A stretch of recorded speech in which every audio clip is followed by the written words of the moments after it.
Assalamualaikum. Hi guys. We are going to continue with the physical properties of amines. We are going to discuss about boiling points and solubility. First thing first, you have to understand that boiling point dia ada beberapa case yang awak kena compare.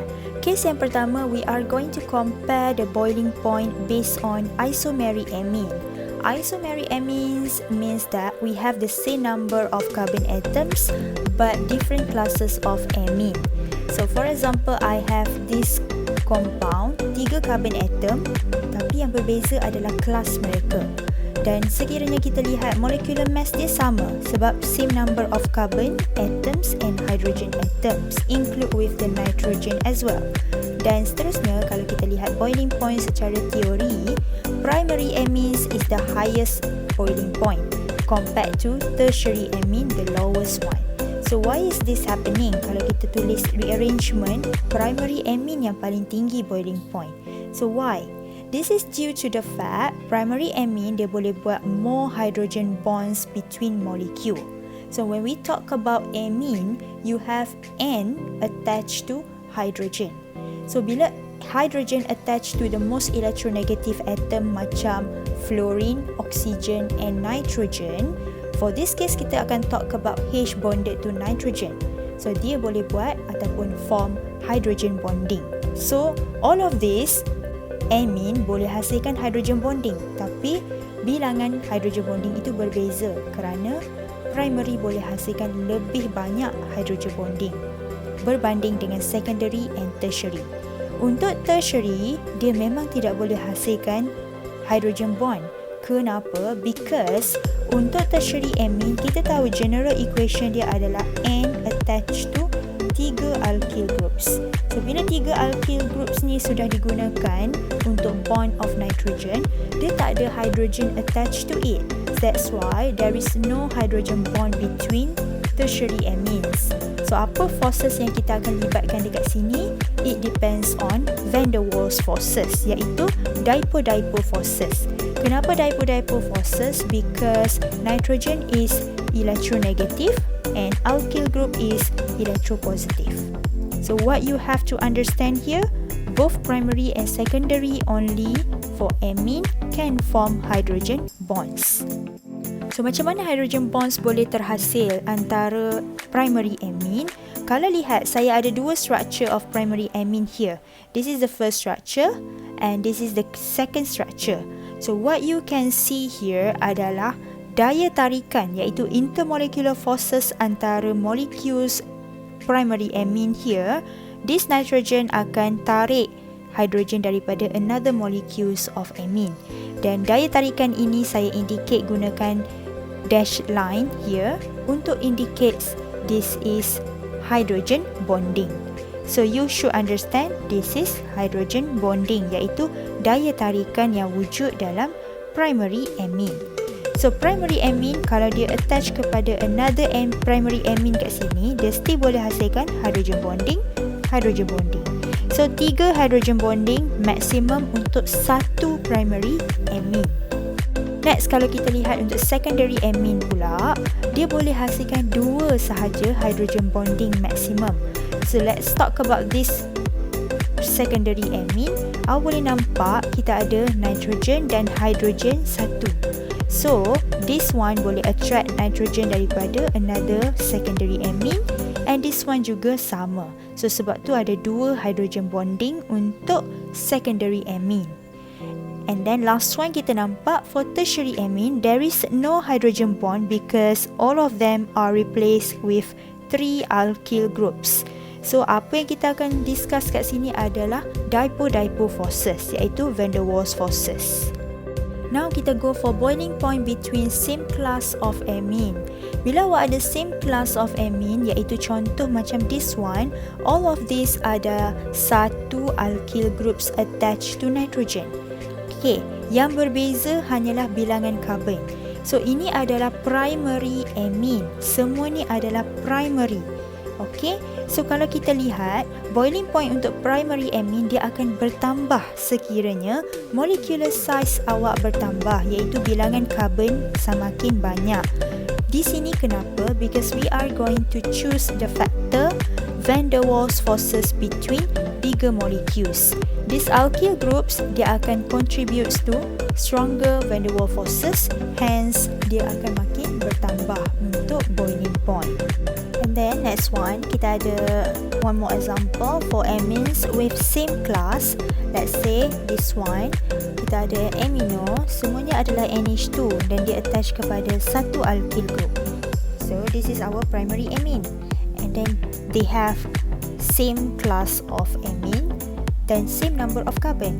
So if you take a look here, we have 1, 2, 3, 4 carbons. Ini pun sama, 4 carbons, and this is also the same, 4 carbons. So same number of carbons, same class of amine. So the factor that we will use in this part is the shape of the molecule. Let's say this is straight chain, this is branches, but this one has less branches. So the larger number of branches yang ada dalam molekul tersebut akan contributes to smaller surface area in contact. That's why van der Waals forces is weaker. Hence, our boiling point becomes lower. That's why in this case, Q has most branches. Jadi dia punya boiling point is the weakest one. Then P is our straight chain. The boiling point is the highest one. Kita go for the third cases. Third cases adalah apabila awak ada boiling point between amines and other class of compound. So let's say kita ada alkane, carbonyl, amine, alcohol and carboxylic acid.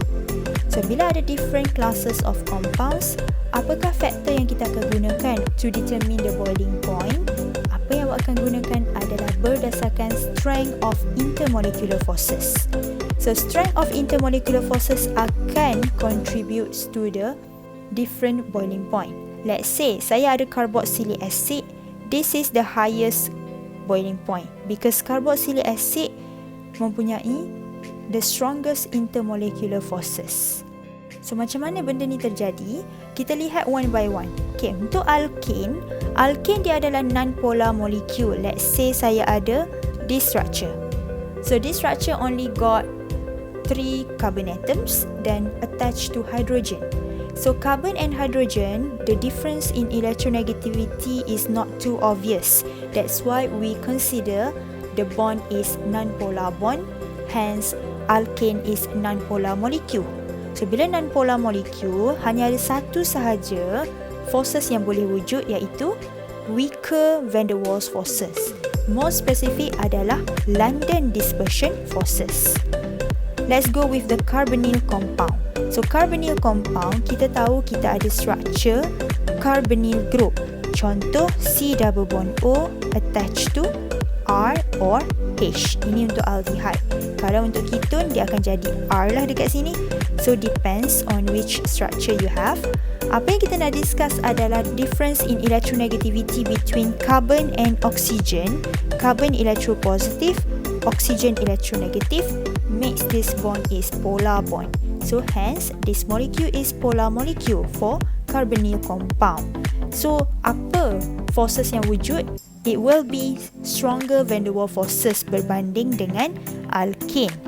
Cuma, kalau awak boleh jawab dalam soalan, try to be specific, the forces will be dipole-dipole forces.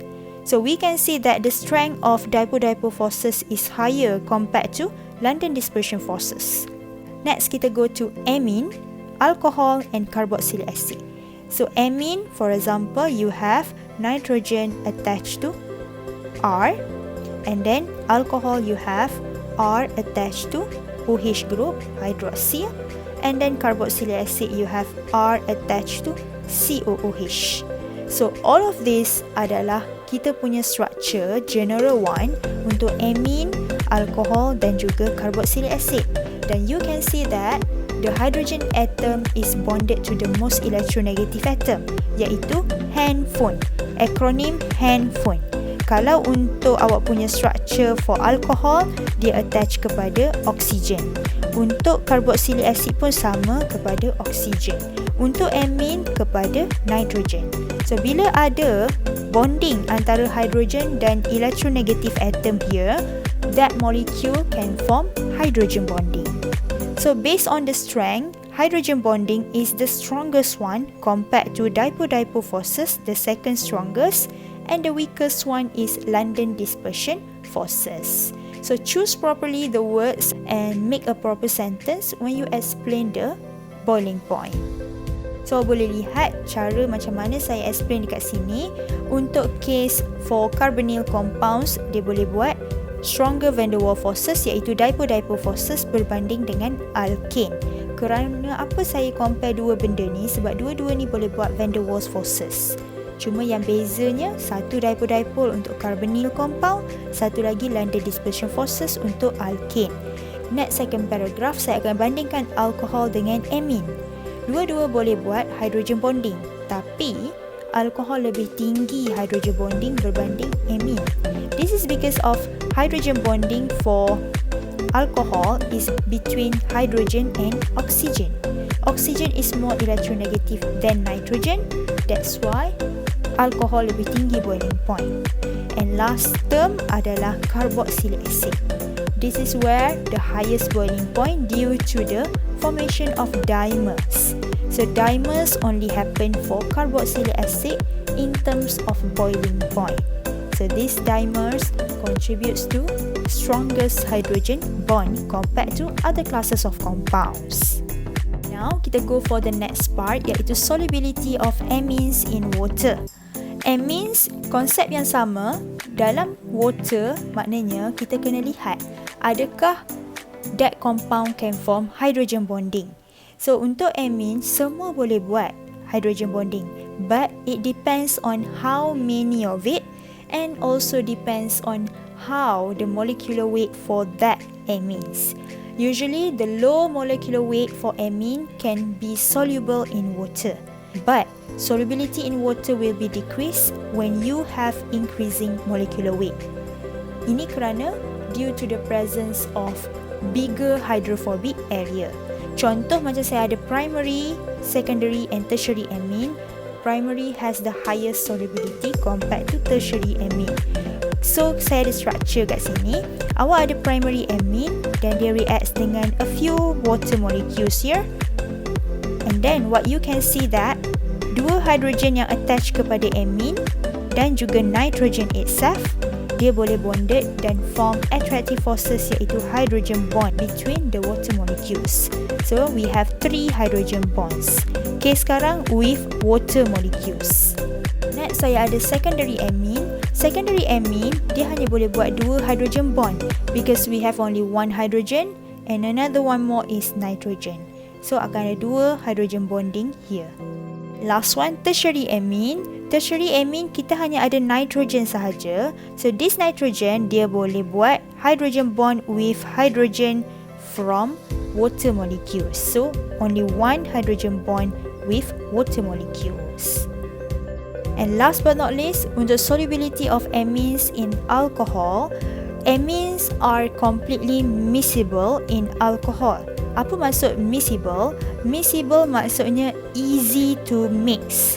So bila dia boleh mix together, kita boleh anggap dia boleh dissolve dan soluble in the solution.